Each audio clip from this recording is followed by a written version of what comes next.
Keinformasi lain, pemanfaatan energi pembangkit listrik tenaga surya atau PLTS atap terus meningkat. Mulai dari ratusan atap pada 2019, kini instalasi PLTS sudah terpasang pada 4.000 atap rumah. Penggunaan PLTS mandiri oleh warga ini berkat dukungan pemerintah lewat Permen SDM Nomor 49 Tahun 2018 tentang penggunaan sistem pembangkit listrik tenaga surya atap. Tapi sayang, tren penggunaan PLTS atap justru tumbuh di kota-kota besar, bukan di wilayah terpencil dan terluar yang warganya belum merdeka menikmati manfaat listrik.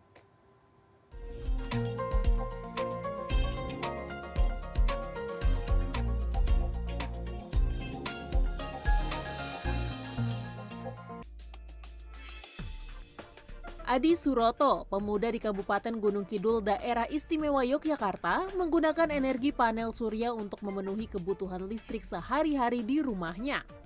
Untuk mendapatkan listrik dari matahari, dia memanfaatkan aki bekas, beberapa kabel, dan satu unit alat kontrol atau inverter.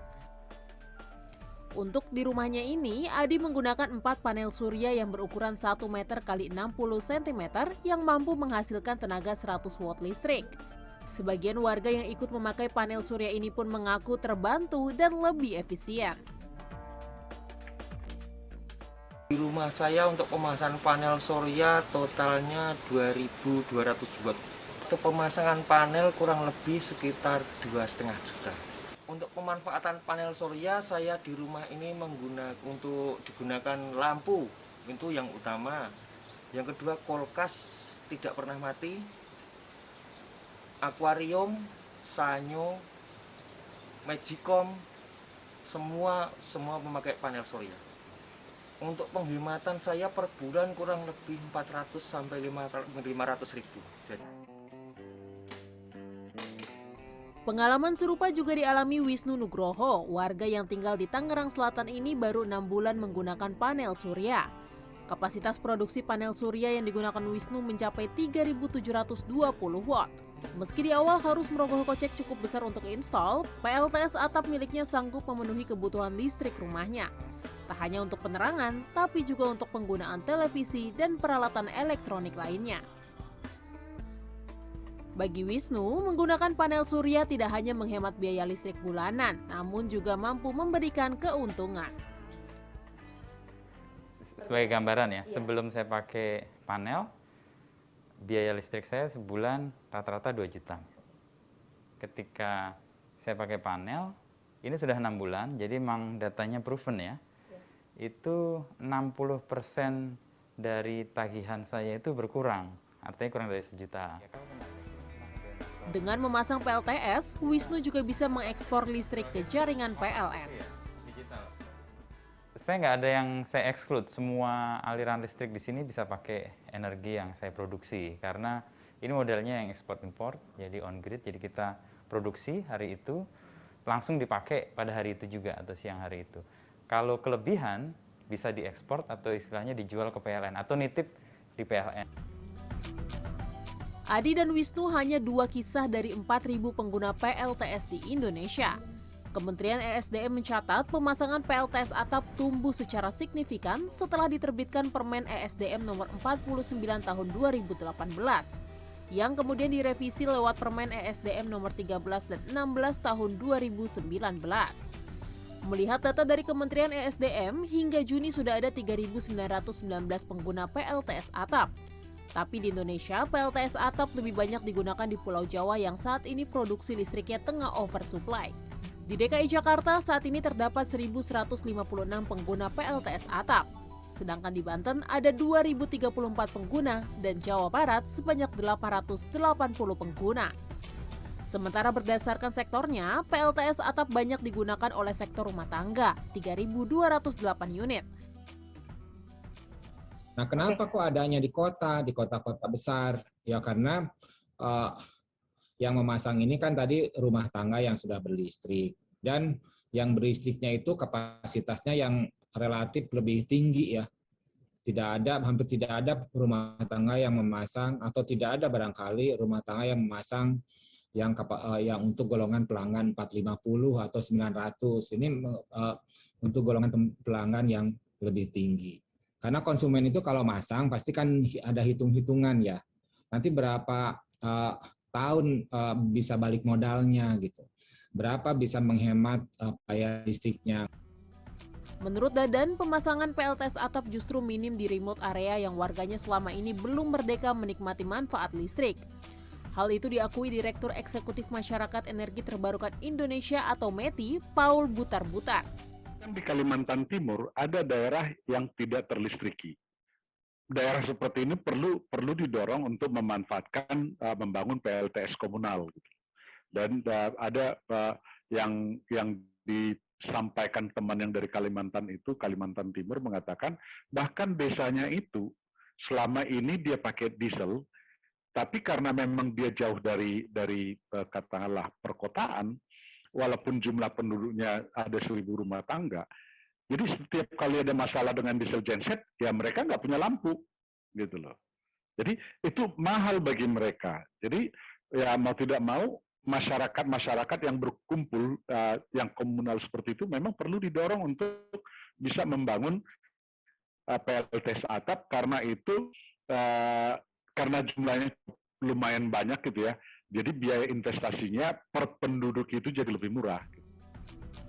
Di tahun ketiga sejak Permen tentang penggunaan sistem pembangkit listrik tenaga surya atap dikeluarkan 2018 silam, beberapa hal masih perlu dikaji dengan beberapa pihak seperti Kemenko Kemaritiman dan Investasi, Wakil BUMN, dan pihak PLN. Dua diantaranya skema ekspor-impor daya listrik dan kerugian PLN. Ada kerugian di PLN. Kita juga ada data misalkan seperti ini nih. Kalau di rumah tangga, seberapa besar sih listrik yang dia hasilkan itu diekspor ke PLN. Nah, kalau dari data kami, masyarakat itu, karena umumnya masyarakat kan banyak menggunakan listriknya juga siang dan malam hari ya. Jadi angka yang diekspor itu dari jumlah listrik yang dihasilkan, itu angkanya 14-28%. Pemanfaatan energi baru terbarukan sudah menjadi mandat pemerintah guna mewujudkan lingkungan yang lebih bersih untuk masyarakat Indonesia. Namun, melihat ekspansi penggunaan pemanfaatan energi baru terbarukan terutama PLTS atap, implementasi peta jalan harus dilakukan secara cermat dan tepat.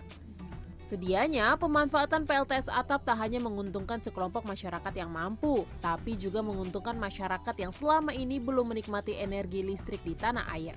Sebab listrik adalah hak setiap masyarakat. Tim Liputan CNN Indonesia.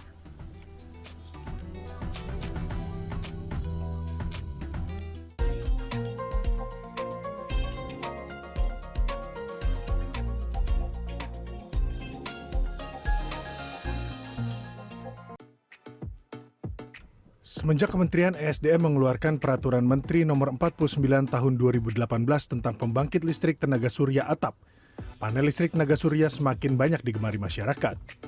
Heri Trianto, bapak yang berprofesi sebagai jurnalis ini baru 1 bulan mencoba menggunakan pembangkit listrik tenaga surya.